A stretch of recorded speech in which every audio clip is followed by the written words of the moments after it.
हाँ सर, बोलिए। स्वतंत्रता प्राप्ति के बाद देश के संविधान निर्माताओं ने संविधान में नागरिकों के मौलिक अधिकारों की विशद व्याख्या की, जिसके आधार पर व्यक्ति अपने व्यक्तित्व का विकास कर सके। परंतु अक्सर ऐसा देखा गया कि मौलिक कर्तव्य अधिकारों की बात तो सभी करने लगे, परंतु अपने कर्तव्यों को भूल गए। ऐसी दशा में देश के सामने एक प्रश्न खड़ा हो गया कि क्या बिना कर्तव्य पालन किए व्यक्ति को मौलिक अधिकार दिया जाना चाहिए अथवा नहीं। अतः वर्तमान व्यवस्था में संविधान के 42वें संशोधन के आधार पर नागरिकों के मौलिक कर्तव्यों की व्याख्या की गई। नागरिकों के निम्नलिखित मौलिक कर्तव्य दिए गए हैं। संविधान पालन करना। प्रत्येक व्यक्ति का दायित्व है कि संविधान के आदेश का वह पालन करे, क्योंकि कर्तव्यों की दुनिया में ही अधिकार निहित है।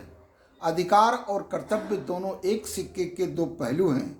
कोई भी देश का नागरिक यदि यह सोचता है कि हमें पूर्ण रूपेण अधिकार मिले, तो उससे पहले जरूरी होता है कि वह उन कर्तव्यों का पालन करे और उसके अंतर्गत उसे संविधान के नियमों का पालन करना होगा, क्योंकि संविधान से बड़ा कोई नहीं है। यदि व्यक्ति संविधान के नियमों का पालन नहीं करता, कानून का पालन नहीं करता है, तो वह स्वतः ही अधिकार से वंचित हो जाता है। इसलिए पहला दायित्व है कि व्यक्ति संविधान के आदेश का पालन करे।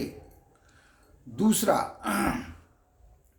देश की एकता एवं अखंडता की रक्षा करना। प्रत्येक नागरिकों का दायित्व है कि वह देश की एकता एवं उसकी अखंडता को बरकरार बनाए रखे। यदि वह देश की किसी प्रकार की एकता में बाधा उत्पन्न करता है या उसकी अखंडता को क्षति पहुंचाता है, तो ऐसी दशा में मौलिक अधिकारों से वह वंचित हो जाएगा, क्योंकि राष्ट्र सर्वोपरि है। राष्ट्र से बड़ा व्यक्ति कोई नहीं है। यदि वह देश के हित में कोई काम नहीं करेगा, ऐसा काम करेगा जो देश के लिए खतरा उत्पन्न होगा, तो ऐसी दशा में उस व्यक्ति से अधिकार छीन लिया जाएगा। अतः उसका दायित्व है कि देश की एकता एवं अखंडता की रक्षा करे। सार्वजनिक संपत्ति की रक्षा। प्रत्येक व्यक्ति का दायित्व है कि वह सार्वजनिक संपत्ति की रक्षा करे, क्योंकि सार्वजनिक संपत्ति राष्ट्र की संपत्ति है और राष्ट्र की संपत्ति का नुकसान करने वाला व्यक्ति कभी भी अपने अधिकार को नहीं प्राप्त कर सकता। उसे अधिकार से वंचित कर दिया जाएगा, क्योंकि प्रत्येक नागरिक का दायित्व है कि वह राष्ट्र की जो भी संपदा है उस संपदा के प्रति वह समर्पित रहे। उसकी सुरक्षा करना पहला दायित्व है। अतः अधिकार तभी संभव है जब इन दायित्वों का वह पालन करता हो। राष्ट्रीय ध्वज एवं राष्ट्रीय गान का सम्मान करना। प्रत्येक नागरिक का दायित्व है कि वह राष्ट्रीय ध्वज का सम्मान करे, क्योंकि राष्ट्र का गौरव राष्ट्रीय ध्वज होता है। राष्ट्रीय गान का सम्मान करे, क्योंकि राष्ट्रीय गान भी हमारा गौरव का प्रतीक होता है। अगर हम इन दायित्वों का पालन नहीं करते, राष्ट्रीय ध्वज का सम्मान नहीं करते, राष्ट्रीय गान का सम्मान नहीं करते, तो निश्चित रूप से हम किसी भी अधिकार को पाने के लायक नहीं हैं। इसलिए देश के नागरिकों को संविधान में इन मौलिक कर्तव्यों को पालन करने की अनुमति प्रदान की गई है।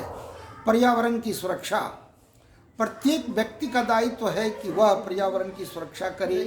देश के अंतर्गत जिससे पर्यावरण की क्षति पहुंचती है, हवा, जल एवं नदी किसी प्रकार का प्रदूषित होता है या कोई ऐसा काम करता है जिससे पर्यावरण पर खतरा उत्पन्न हो, तो वह व्यक्ति अपने दायित्व का सही पालन नहीं कर रहा है।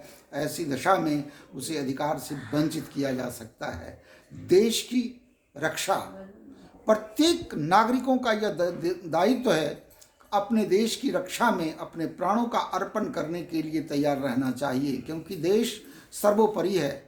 जिस नागरिक में देश का स्वाभिमान नहीं है, जिस व्यक्ति के हृदय में अपनी मातृभूमि के प्रति सम्मान नहीं है, वह व्यक्ति कभी भी अधिकार को नहीं प्राप्त कर सकेगा।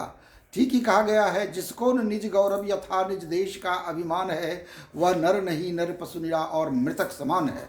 इसलिए हमारा दायित्व है कि इन प्रमुख कर्तव्यों का पालन करें, तभी हम सही मायने में इस देश में संविधान के द्वारा प्रदत्त मौलिक अधिकारों का सही से उपयोग कर सकते हैं। वरना इन दायित्वों के पालन किए बगैर कोई भी व्यक्ति इस देश में सही तरीके से नहीं रह सकता। अतः यह हम नागरिकों के लिए जो मौलिक कर्तव्य दिए गए हैं, इसे पालन करना अनिवार्य माना जाता है।